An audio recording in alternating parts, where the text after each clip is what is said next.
Olá turma, como vocês estão? Tudo bem? Professor Luiz, aula de inglês sexto ano. E vamos para as nossas dicas de estudo. Procurar um lugar calmo, arejado e silencioso, né? Um lugar tranquilo, onde você possa ficar confortável. Ter sempre perto de você um estojo contendo seus lápis, borracha, caneta e também os seus livros e material didático, né? Fones de ouvido e procurar um lugar onde não tenha barulho de animais, crianças. E vamos para a aula. Os phrasal verbs mais usados do inglês. A gente vai ver eles hoje. Os phrasal verbs, ou verbos frasais em inglês, são formados pela combinação de um verbo mais advérbio ou de um verbo mais uma preposição. Confira nossa tabela com uma lista completa de phrasal verbs, onde estão indicados os casos mais usados e as respectivas traduções, e ainda frases de exemplo. Confira a lista completa dos phrasal verbs. Então aí eu deixei uma tabela para vocês estarem vendo, né? Então tem aí, ó, break up, terminar, né? Ele fala na questão de relacionamento aí, né? Então no exemplo lá na frase a gente vai ter they broke up after a 3 years relationship. Eles terminaram depois de um relacionamento de 3 anos.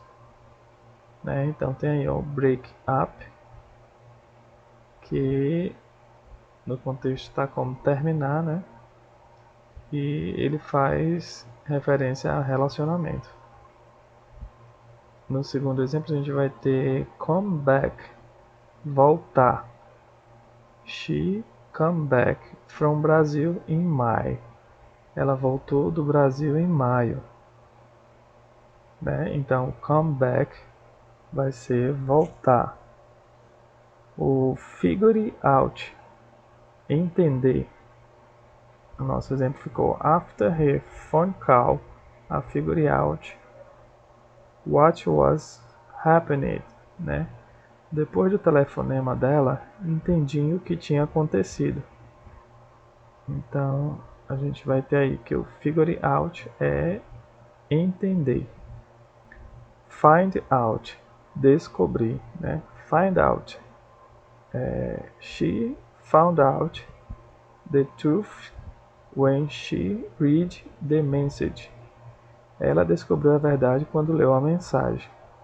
Então, find out significa descobrir. Get along, dar-se bem ou mal, né, com alguém. Então, no nosso exemplo ficou my cousin and I get along pretty well. Meus primos e eu nos damos muito bem. Então, get along, dar-se, né? Bem ou mal, com alguém. Get away, escapar. The thief got away before the cops arrived. O ladrão escapou antes de os policiais chegarem. Né? Então, get away é escapar. Né? Get up, levantar-se ou acordar. They get up at 6 every day. Eles se levantaram às 6 todos os dias.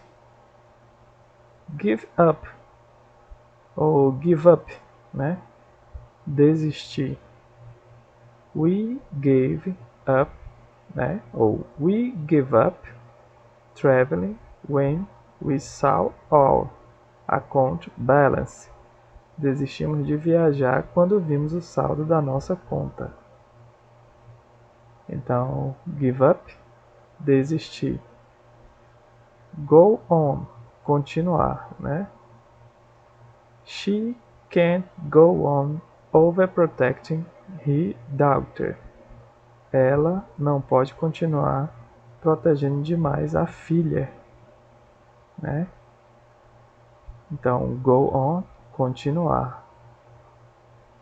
Voltando aqui, para o nosso primeiro exemplo ficou break up, terminar, come back, voltar, figure out, entender, find out, descobrir, get along, dar-se bem ou mal, get away, escapar, get up, levantar, give up, desistir e o go on, continuar.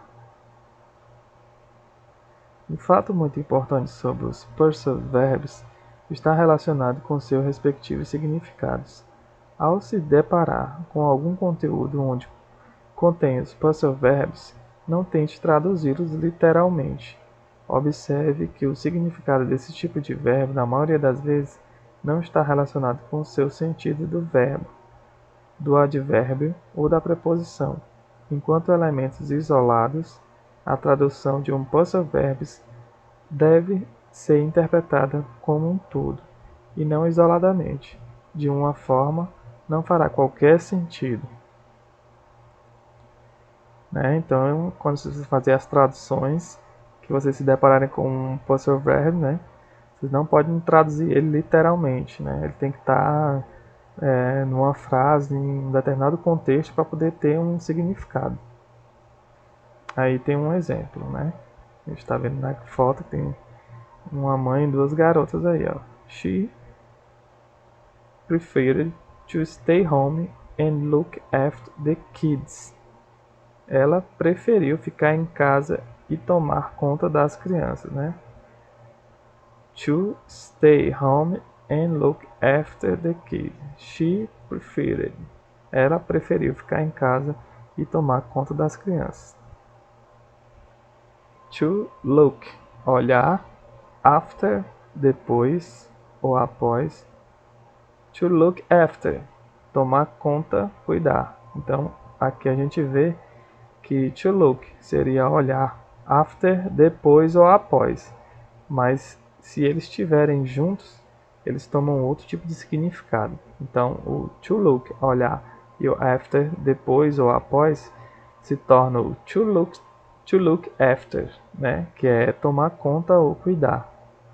Então, aqui no exemplo, a gente pode ver que tem o she preferred to stay home and look after the kids. Então, ela preferiu ficar em casa e tomar conta das crianças. Dependendo do contexto, a palavra ela toma um significado diferente. Então, a gente não pode fazer a famosa tradução ao pé da letra. Por isso que às vezes você pega um texto e coloca ele naquele Google Tradutor e ele te dá um significado que não tem sentido. É porque ali no meio está com certeza um pursuit verbs. I always run out of money when I'm on vacation. Eu sempre fico sem dinheiro quando estou de férias. Então a gente vê aí que no contexto, tem um run out, que nesse contexto aí eu sempre fico sem dinheiro quando estou de férias, mas o run out, ele tem um significado se você levar ao pé da letra, que é correr para fora. To run, correr, e out, fora. Então, off de, To run out of, ficar sem algo. Então, ele vai mudando o contexto de acordo com a forma que ele é aplicado em determinada situação. Então, o inglês ele tem essas pegadinhas e o nome delas se chama pursuit verbs. E por fim, vocês ficam com a atividade da página 19. Vão fazer a cópia e tradução dela e mandar para mim dar o visto. Ok? O conteúdo das nossas aulas está disponível na escolapequenoespaço.com.br. Vocês vão estar podendo estar acessando os vídeos e os slides e estar revendo essa aula também sobre o pursuit verbs. E deixo com todos um grande abraço e até a próxima.